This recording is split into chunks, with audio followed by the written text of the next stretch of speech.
Hello po sa lahat. Share ko lang itong karanasan ko. Taga-Leyte po ako. May isang kwento na nagbigay ng takot sa mga naninirahan roon. Ako mismo ay naranasan ang kilabot na hanggang ngayon ay hindi ko pa rin makalimutan. Nangyari ito nang masira ang bahay namin dahil sa tinding bagyo. Walang-wala kami, kaya't napilitan kaming lumipat sa tatay ko na nakatira malapit sa ilog na may dauman ng mga bangka. Sa unang tingin, payapa ang lugar. Hindi namin alam na may kakaibang kababanagat na naghihintay sa amin. Ang pangalan ko ay Teresa at may isang anak akong lalaki na 7 taong gulang pa lang noon. Tawagin na lang natin siyang Junjun. Sa murang edad niya, napakalikot na bata at puno ng imahinasyon. Isang hapon, palubog na ang araw.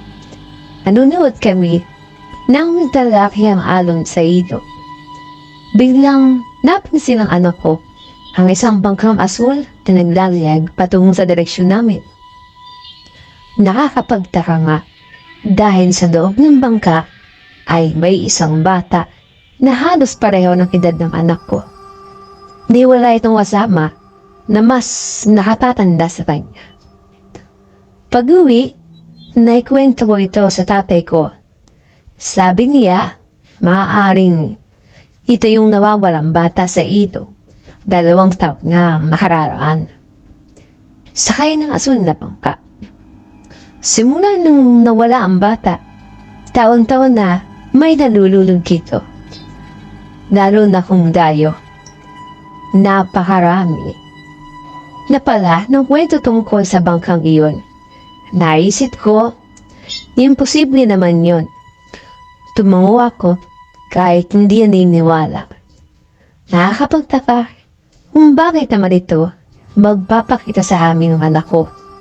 Baka nagkataon lang na kahawig at kakulay lang, pero hindi ito yung tinutukoy niya. Katwiran ko pa kay tatay. Sabi pa ni tatay, maaaring gusto mong kaibiganin ang bata ang anak ko. Nagkataon lang, nakasama ako ni Junjun, kaya hindi siya kinuha. Ilang araw pa, nakita ulit namin ang bangka at ang bata. Napatingin ako sa mukha ni Junjun at kita ko ang pagkataka sa kanyang mga mata habang nakatulo sa bangka. Napilitan din ako na mapatingin doon. Napansin ko ang isang imay hindi dapat nakita. Isang batang nakaupo. Napansin ko na may kasama itong maraming kanino.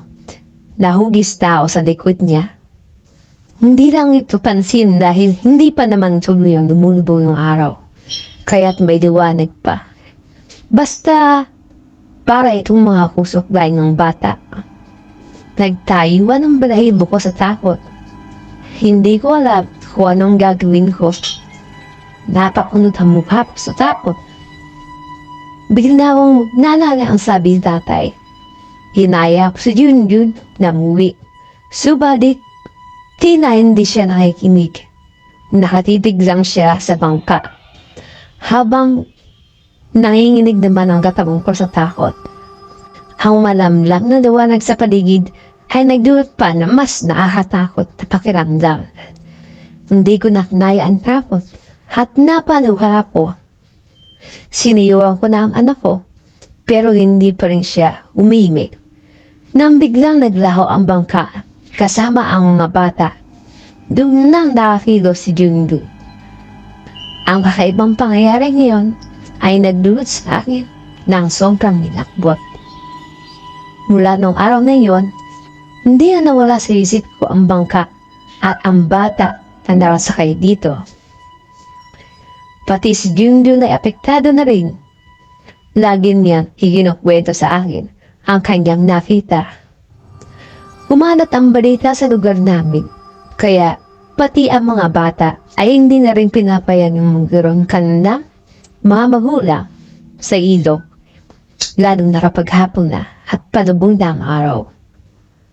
Hindi nila alam kung kailan nilitaw ang bangka para kumuha ng buhay. Pero ang sigurado, hindi ka magdadalawang isip. Kapag nakita mo ito, tiyak na mapapahama ka. Isang umaga, pagising ko, wala ang anak ko sa tabi ng higaan. Halos maghapon akong umiiyak. Hindi ko alam kung saan siya pumunta. Pero nang hapon, nahanap siya sa pampang ng ilog na pasang-masa. Nakita siya ng isang maing isda na nasa gilid lang ng pampang. Kilala na ito sa mukha ng halos lahat ng bata. Alam niyang dayo ang anak ko kaya agad niya sinamahan na makauwi sa bahay. Laking pasalamat ko at walang anumang nangyari sa kanya. May pagtataka at takot sa mukha niya habang kikinukwento ang nangyari sa kanya. Sabi niya, sakay ng bangka, pumunta sila sa isang lugar na kakaiba, makulay at maliwanag. Pagdating doon, hinalok siyang kumain ng bata, pero tumanggi siya dahil lahat daw ng pagkain na kahain ay kulay itim. Salamat na lang at masinan sa pagkain ng aking anak.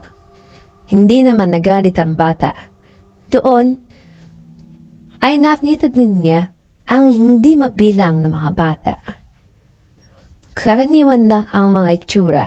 Yun nga lang, animo mula sa sarili at nakatulala. Nakaramdam siya ng tawa at agad siyang nakikmusap sa bata. Naibalik na siya sa kanyang manulang. Sa isang ibilak ay napunta siya sa pampang ng ilog kung saan may nakakita sa kanya.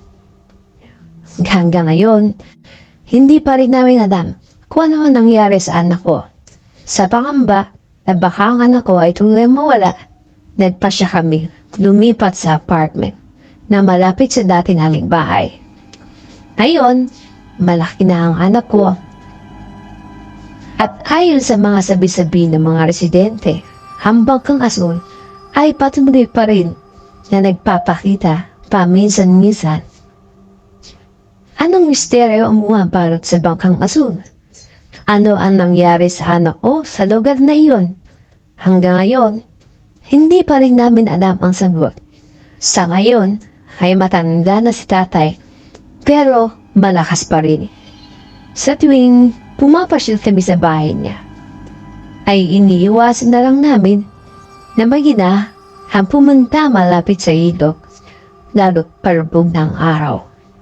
Mahirap na, baka magpakita naman ang nawawalang bata na sakay ng bangka.